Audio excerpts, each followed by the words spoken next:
మీరు కొత్తగా business start చేయాలనుకుంటున్నారా? మీరు చేసే బిజినెస్ రిజిస్ట్రేషన్ చేసుకోవాలనుకుంటున్నారా? దెన్ వెంటనే మీరు కన్సల్ట్ చేయాలి licence రస్తా.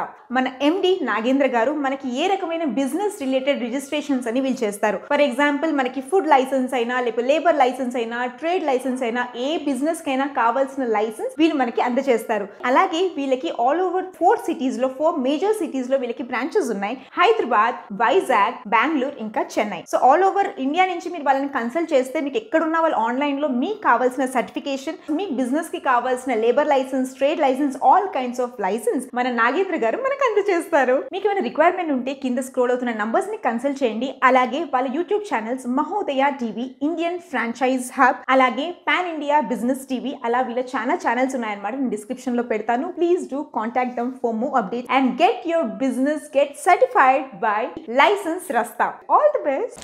Welcome to pan India business TV. ఈరోజు మనం ఈ వీడియోలో జిఎస్టీ రిజిస్ట్రేషన్ అంటే ఏంటి, ఇది ఎవరు తీసుకోవాలి, ఇది తీసుకోవడం వలన మనకు కలిగే ఉపయోగాలు ఏంటి అనేది తెలుసుకుందాం. ఎవరికైనా బిజినెస్లో 25 lakhs అబవ్ యాన్యువల్ టర్నోవర్ ఉన్న వాళ్ళు జిఎస్టీ రిజిస్ట్రేషన్ అనేది తీసుకోవాలి. మ్యానుఫ్యాక్చరింగ్ చేసేవారు, ట్రేడింగ్ చేసేవారు, సర్వీసెస్ చేసేవారు, ఇలా ఏ బిజినెస్ చేసేవారైనా జిఎస్టీ రిజిస్ట్రేషన్ అనేది కంపల్సరీ తీసుకోవాలి. వేరే స్టేట్లో వచ్చేసి 40 lakhs యాన్యువల్ టర్నోవర్ ఉన్న వాళ్ళు జిఎస్టీ రిజిస్ట్రేషన్ అనేది తీసుకుంటారు. మనం ఏదైనా ప్రోడక్ట్ని పర్చేస్ చేసుకున్నప్పుడు మనకు జిఎస్టీ బిల్ అనేది వస్తుంది. ఆ బిల్ అనేది జిఎస్టీ అమౌంట్ని యాడ్ అయ్యి బిల్ అనేది వస్తుంది. ఆ బిల్ని మనం క్లెయిమ్ చేసుకోవాలనుకుంటే జిఎస్టీ అనేది మనకి కంపల్సరీ ఉండాలి. ప్రోడక్ట్ వైజ్గా సర్వీసెస్ చేసేవారికి ఏ ప్రోడక్ట్కి ఏ ట్యాక్స్ అనేది తెలుసుకోవాలనుకుంటే మీకు స్క్రీన్ పైన డిస్ప్లే చేయడం జరిగింది. ఈ జిఎస్టీ రిజిస్ట్రేషన్ అనేది మన పాన్ కార్డ్కి లింక్ అయ్యి ఉంటుంది. జిఎస్టీ తీసుకున్న వారు మంత్లీ కంపల్సరీ జిఎస్టీ రిటర్న్స్ అనేది చేసుకోవాలి. ఇలా కరెక్ట్ టైంకి మనం జిఎస్టీ రిటర్న్స్ చేసుకుంటేనే మనకు వేరే స్టేట్లో జిఎస్టీ రిజిస్ట్రేషన్ అనేది పాసిబిలిటీ ఉంటుంది. ఈ జిఎస్టీ అనేది స్టేట్ టు స్టేట్ డిఫరెంట్గా ఉంటుంది. ఒకవేళ మీరు కరెక్ట్ టైంకి జిఎస్టీ రిటర్న్స్ తీసుకోకపోతే మీకు పెనాల్టీ అండ్ మీ జిఎస్టీ అనేది క్యాన్సిల్ అవ్వడం జరుగుతుంది. మళ్ళీ మీరు కొత్త జిఎస్టీ అనేది చేయించుకోలేరు. జిఎస్టీ మంత్లీ రిటర్న్స్ చేసుకునేవారు ఇయర్లీ యాన్యువల్ రిటర్న్స్ కూడా చేసుకోవాలి. GST returns and IT returns రెండు సేమ్గా ఉండేలా మనం మంత్లీ ఫైలింగ్స్ చేసుకోవాలి. లేదంటే డిపార్ట్మెంట్ నుంచి నోటీసెస్ అనేటివి వస్తాయి. కొంతమంది నిల్ రిటర్న్స్ అనేది కరెక్ట్ టైంకి చేయరు.